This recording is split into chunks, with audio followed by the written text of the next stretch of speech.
di leen jaajëfal amaat mbégte dikkaat ak yéen fii nga xamante ne mooy quartier général ou COS collectif des organisations de la société civile pour les élections ñuy wéy di dalal nag personnalité yi nga xamante ne tey dañu ñëw ci quartier général COS ngir saytu liggéey bi xool nag la mission d'observation yi di déployer woo ci terrain bi mais ban liggéey bi mucc ayib bi nga xamante ne société civile mu ngi koy def ngir monitorer ci élection yi ñu amal tey ñu ciy dalal nag beneen kilifa boo xamante ne moom it organisation biñ ko dénk am na solo lool ci li nga xamante ne moom mooy élection législative daanaka nekk na organisation sax boo xamante ne dafa mel ni élection rek ka tax a jóg ndax si lañu leen di dégg muy Sénat njiital Sénat donc président de la Sénat di monsieur Abdoulaye Sylla ñu leen nuyu di la dalal suñu plateau.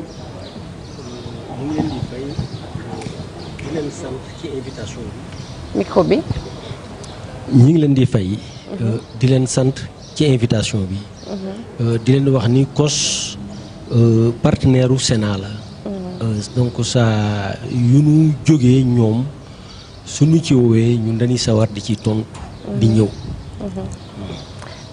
nga feggoog nag ki nga xamante ne doomu baay la tudd Ndiaga Sylla expert électoraliste man moom ñi sant Cissé tey moom. ay gan yu xaw a day wax la am ci plateau bi. Ndiaga ñu ngi lay dalal bu baax ci plateau bi encore une fois. waaw Sara maa ngi lay fay. di nuyu président Abdoulaye Sylla. di président Sénat. di rafetlu jàkkaarloo ak moom ci bis bu am solo bi nga xam ni bis la boo xam dañu war a wéyal démocratie ak jàmm. bés bu am solo wax nga ko Abdoulaye mais mu mel ni solo si daal nee naa Sénégalais yi dafa mel ni jëmmal gi ñu waroon jëmmal bés bi ba fi ñuy wax des na ndax sànq rek ministre de l'intérieur moo toogoon fii mu ngi ko doon junju taux de participation boo xamante ni donte bés bi des na quand même dafa xaw a faible ana lan nga xalaat ci li nga xamante ne moom mooy taux de participation boobu leen ci suba ba ak léegi.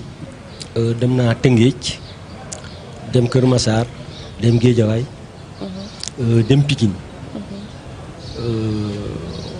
boo duggee ci centre de vote yi loolu ngay gis ni nit ñi seen pas-pas ci jóg ñëw voté desagum na taux de participation bi faible na naka jekk élection présidentielle muy ëpp taux de participation élection législative boo xoolee présidentielle bi passé taux de participation bi nekk na 62%.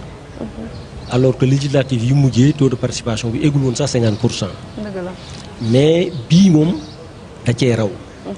donc moo tax li ñu mën a def mooy ñaan nit ñi ñu génn dem voter ndax fal ndaw réew dafa am solo.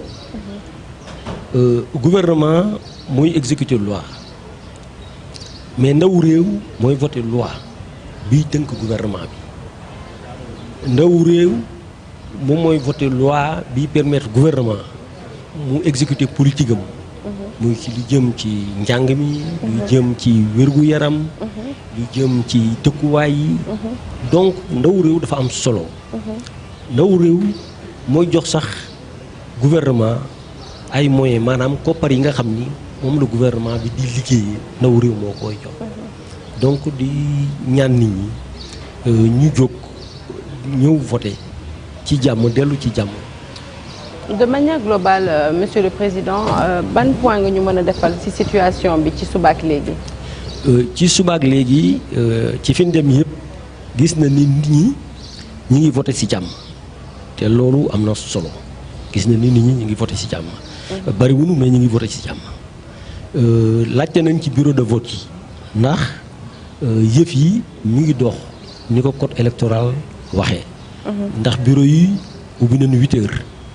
am na quelques bureaux yoo xam ni liggéey bi commencé wul 8 heures parce que biñ egsee dañ doon réarranger liste de candidature yi defaraat pile yi. donc am na ñoo xam ne 8 heures et quart lañ commencé am na ñoo xam ne 8 heures et demi lañ commencé. mais loolu. moo ànd ak élection ñoo ànd. voilà mais yëgaguñ fenn foo xam ni am na problème boo xam ni saafara wuñ ko te mu gaaw. man dañ may remonter information yi Sénat dafa am benn plateforme comme ni COS amee plateforme Sénat dafa am plateforme boo xam ni problème bu am ci bureau de vote yi superviseurs yi dañ koy remonter par exemple Médina Gounass am na bureau boo xam ne bi ñëwee dañoo gis ni bulletin wu liste yëpp teewul biñ ci jokkoo ak ministère de l'intérieur dans les 20 minutes saafara nañ ko voilà donc tey ñun dégguñu fenn foo xam ne daal am na manquement boo xam ni mun na tax élection bi sooxee. Abdoulaye Sylla mel ni le Sénégal est rompu à la tâche en matière d'organisation des élections mais ñu ñëwaat ci li nga xamante ne moom mooy taux de participation bu faible bi yow nga nekk expert dans la matière expert électoral ana lan nga ñu mën a indil comme explication par rapport à ce taux de participation.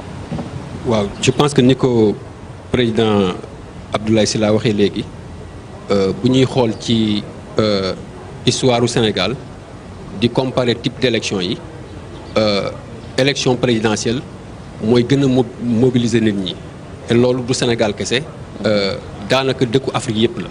parce que dañuy wax ni élection présidentielle africains yi dañu jàpp ni mooy élection bi gën a prééminente waaye terewul ñu war a conscient ci gëdd ak solo bi nga xam ni en fait élection législative am na ko ndaxte moom mooy fal ñiy teewal askan wi ci juróomi at yi nga xam ni lépp lu ñuy décider lu jëm ci réew mi ñooñu ñooy joxe seen xalaat lu dul ñu war a leen jéggi def référendum. Mais explication bi aussi mën nañ ko jàpp ci ñaar benn bi mooy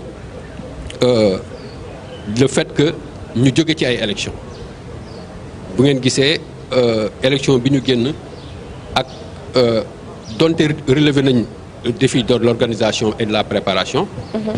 Comme aussi niñ ko wóyalee ci élection bi donte jàmpul la trop ñun tax amoon nañu ay inquiétudes au départ ci temps bu gàtt bi ñu war a maanaam imprimer ay millions yi bulletins de vote pour chaque candidat daanaka juróom-ñetti millions bulletins pour chaque liste de candidats yu toll ci 41 listes war ko acheminer aussi bien au niveau de du territoire national mais war ko aussi convoyer ci daanaka ñeent fukki dëkk li ñuy woote ci bitim réew.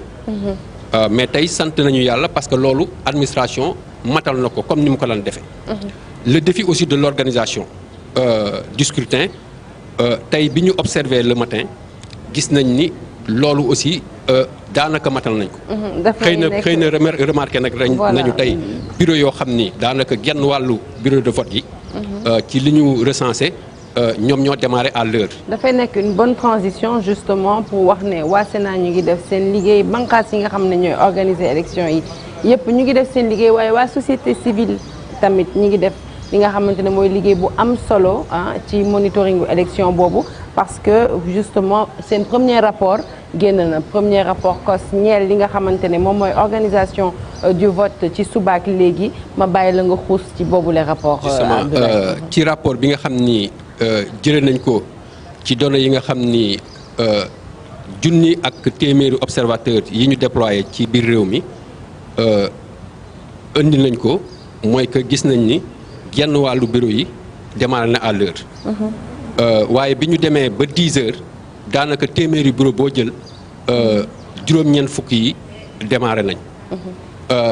xëy na explication bi tax li ko gën a indi mooy le fait que yenn président bureau de vote yi compte tenu de nombre listes yi ni mu bëree. ñuy fexe ba maanaam lépp mat loolu dafay jël temps déjà nga war a rangeler par ordre donc liste de candidature yooyu yëpp. benn bi ci des constaté nañ ko mooy daanaka ñi nga xam ni moom la administration bi di nommé muy président bi di assesseur bi di secrétaire bi daanaka ci maanaam téeméer boo jël daanaka mën nañu wax ne juróom-ñeent fukk yi ak nangam teew nañu te président yi pratiquement parfois tax daan la gis président yi bañ a ñëw donte tax loi bi dañ ni président bu ñëwal di assesseur bi mën na ko remplacer waaye gis nañ ni président yi daanaka teew nañ gis nañ ni aussi cette fois niveau représentation jigéen ñi ci maanaam 3 membres permanents yi yokku na parce que ci chiffres yi ñu amoon nañ 31%. Gis nañ ni aussi ci représentation jigéen ñi ci candidature yi. Aucune femme qui ne figure parmi les représentants des candidats. Donc aucune femme tête de liste. Aucune femme qui ne figure parmi les représentants des candidats jigéen laa loolu daf may interpeller. waaw mais am na lim bu ñu joxe daanaka lim bi dafa xaw a néew.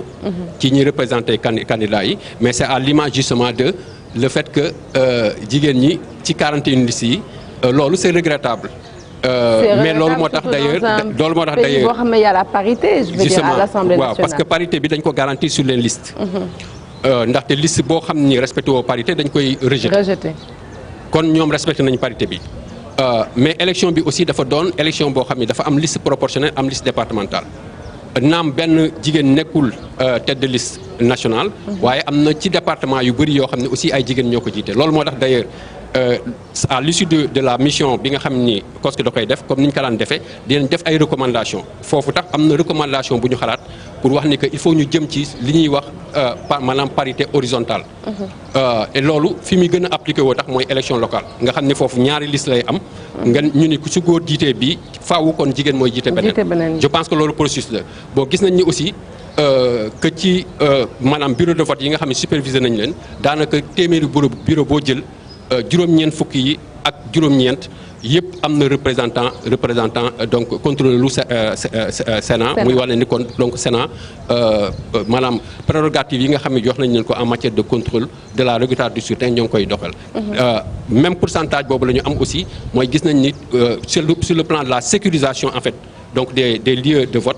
gis nañ ni les forces de défense et de sécurité présents nañ pour assurer en fait donc la sécurité du scrutin dans la quasi-totalité disons 99% des bureaux de vote. alors loolu mooy ñeel li nga xamante ne mooy rapport bi COS génnee ci suba ak léegi. Nous revenons donc en français avec le président de la Sénat donc qui est venu au niveau du quartier général du COS, le collectif des organisations de la société civile pour les élections pour justement s'enquérir de l'état des travaux des membres de la société civile. Monsieur Sylla, bonjour, merci d'être des nôtres. Deux questions. D'abord, ce que vous pensez du dispositif que vous avez trouvé ici, votre commentaire par rapport à ce taux de participation déclaré assez faible depuis ce matin. Merci beaucoup, madame. Merci beaucoup, madame. Donc, en ce qui concerne le climat général de l'élection, les électeurs, les citoyens votent depuis ce matin paisiblement, n'est-ce pas? Aucune incidence particulière n'a été signalée à la Sénat. En ce qui concerne le taux de participation, effectivement, il est faible. Habituellement, les Sénégalais votent plus à l'élection présidentielle qu'aux élections législatives. À la dernière présidentielle, le taux de participation était de 62%. Lors des dernières législatives, le taux de participation était inférieur à 50%. Mais cette fois-ci, quand même, il y a du souci à se faire. Je viens d'une tournée dans les départements de la région de Dakar, j'ai fait Rufisque, j'ai fait Keur Massar, j'ai fait Guédiawaye, j'ai fait Pikine.